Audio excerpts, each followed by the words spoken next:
Good morning everyone. I am Rasmita working as an assistant professor in the Department of Cyber Security, Data Science and AIDS in VNR Vignan Jyoti Institute of Engineering and Technology. So today I am going to discuss about process states. So this is what the process states. Process states here.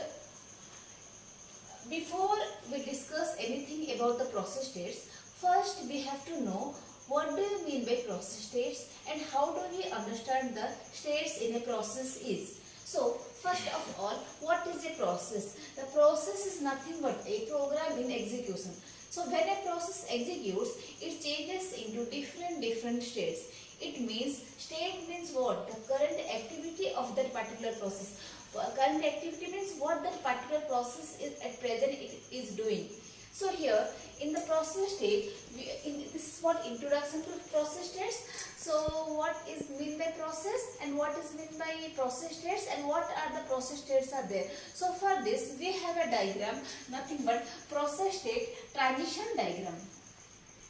So here in process state transition diagram, you can find from the Galvin textbook the process state transition diagram is having 5 states. But if you go to Tenenbaum, it has 4 states. So minimum from the user understanding, the process states transition diagram, it has 5 different states. So here new, the first state is new, next is ready,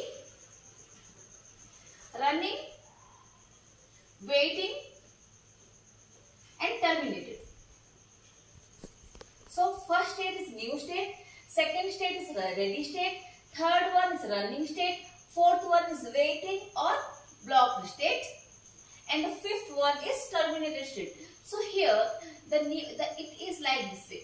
The new state is admitted into ready state. Ready state is scheduled or dispatcher into the running state. Running is time out. Due to some time out or time quantum, it is going to ready state. Then we have block or wait state. Here, if it requires any input-output event, it will go to block state. Then, after it finishes the input-output completes, it will go to the ready state. After all this work, it will go to the exit state. That is, the process is exited. So here, in the new state, what is the meaning of new state? The new means the process is being created. It means the process is about to create. So before it starts, the process starts its execution, the process will be in the new state. So here in the new state, new means you have to remember like new means the process is about to be created. It is in the new state, the process is just created.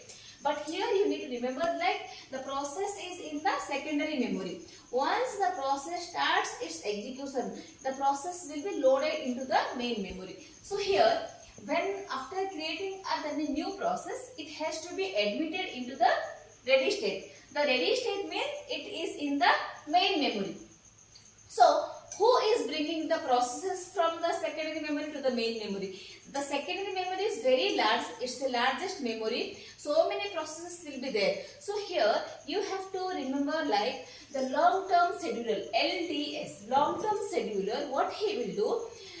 There are so many processes will be present in the secondary memory. The long-term scheduler will pick one process from the secondary memory and it will load into the main memory. That is the work of the LTS, long-term scheduler. Then after it is picking into the ready queue, in the ready state, it will maintain some queue. Let us say it wants to our operating system supports multi-programming concept. More than one program also you can execute. So those programs or those processes can be kept in the ready queue. From the ready queue, ready means it is ready to get the CPU time, ready for the execution. Then from the ready queue, the short-term scheduler, who will do the work of the short-term scheduler or the dispatcher. It is a software. It is a kind of a process manager tool, where it will pick one program from the ready state, one process from the ready state, and it will load into the. It will give to the CPU. Run means it is nothing but CPU time. CPU is executing the particular process. It is executing. the instructions are being executed, that is run. So here once running means once all the instructions are completed, and if it does not have any other problems, it may get terminated. If sometimes what happen, if sometimes the process due to some time quantum or due to some priority reason, the process will come back from the running state to the ready state. Okay, so if we talk about time quantum, we will think about there is a scheduler called round robin scheduling. For each process some time quantum will be given to the process. If the time quantum is finished, when the process execution completed, then the next process starts, then another process will start. Once the process execution time finished means it may also terminate. So like this way. So then it will go to ready state. Another state is there, waiting or blocked state. See, sometimes if the process is in the CPU also, it may require any input output operations. So what we will do? It will not be in the CPU, right? Because in the CPU other processes are also there. They require CPU time for its execution if it is a uniprocessor. So here in the waiting or in the blocked state, if the process requires any input output event to operate, input output event means it requires some signal from the user. It may require some output to the monitor. It may wants to give some output to the monitor. It may ask some input from the user. Then it again goes to the waiting or block state. Then ready. After ready, then run. Then terminate.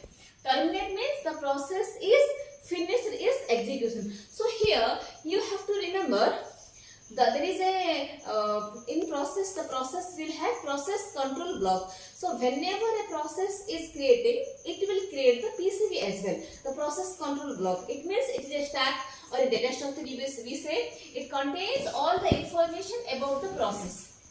Okay, once the process executes or finishes its execution, the PCB is also getting executed. Okay, so here in today's class, what you have learned: a long-term scheduler, process state transition diagram, short-term scheduler.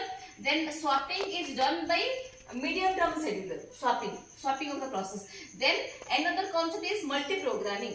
In multi-programming, what is the concept? More than one program can execute.